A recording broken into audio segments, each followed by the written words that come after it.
విడతోడికి అది అమలు అయ్యే సమయం 2 సంవత్సరాలు పడుతున్నాయి. ఈ 2 సంవత్సరాలు 50,000 నీకు వడ్డీ దాని మీద పడుతుంది. 50,000 అమలు పొందటానికి ఏదైతున్నదో 2 సంవత్సరాల కాలం పడుతున్నది.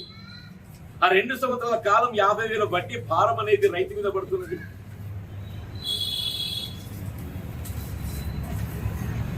ఇది 75,000 అమలు పొందటానికి ఏదైతుందో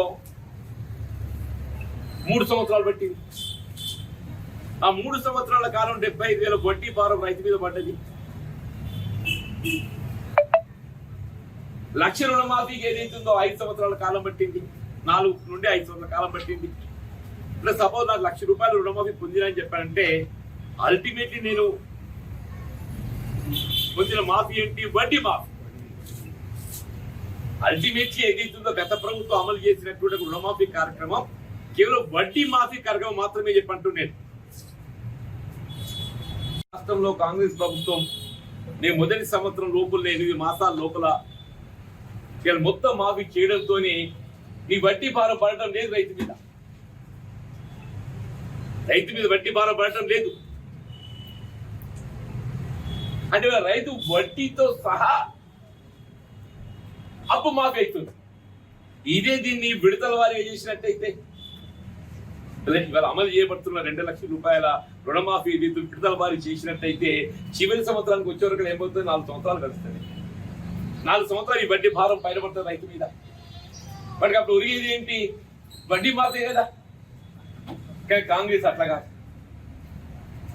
రైతాంగాన్ని పూర్తి స్థాయిలో రుణవిముక్తులు చేయాలనే ఒక భావనతోని వాస్తవంగా ప్రభుత్వం ఆర్థికంగా ఇబ్బందులు ఉన్నా కానీ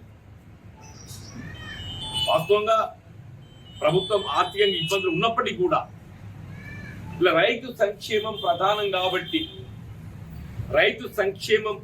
కాబట్టి రైతాంగాన్ని రుణవిముక్తులు చేయాలనే ఒక భావన సంకల్పంతో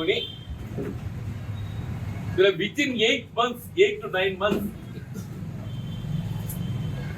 అంటే 2,00,000 రూపాయల వరకు రుణమాఫీ అమలు చేస్తున్నటువంటి ఏకైక ప్రభుత్వం తెలంగాణ రాష్ట్రం కాంగ్రెస్ ప్రభుత్వం చెప్పక తప్పదని చెప్పట్టు.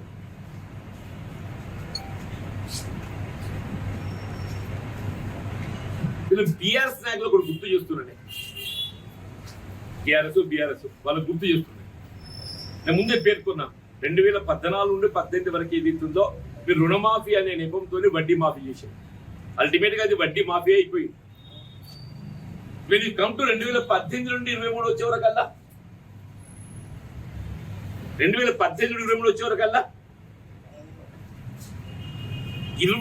కోట్లకు ఏదైతుందో వాళ్ళు విడుదల చేసి అమలు చేసింది కేవలం 11,000. అది చివరి సంవత్సరం.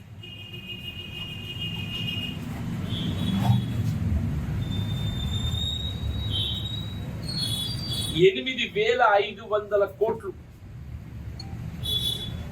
మీకు బిట్వీన్ 18 to 23 బీఆర్ఎస్.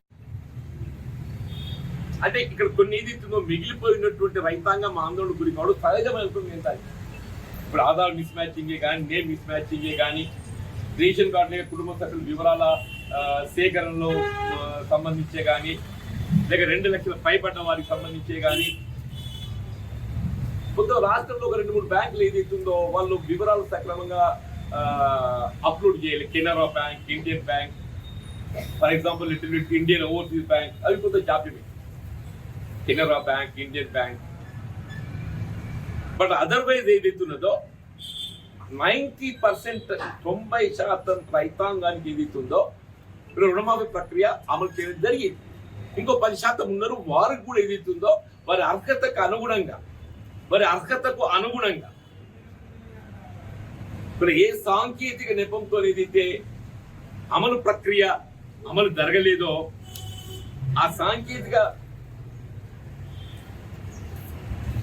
ప్రక్రియ వెరిఫికేషన్ తో వారికి కూడా లభిస్తుంది.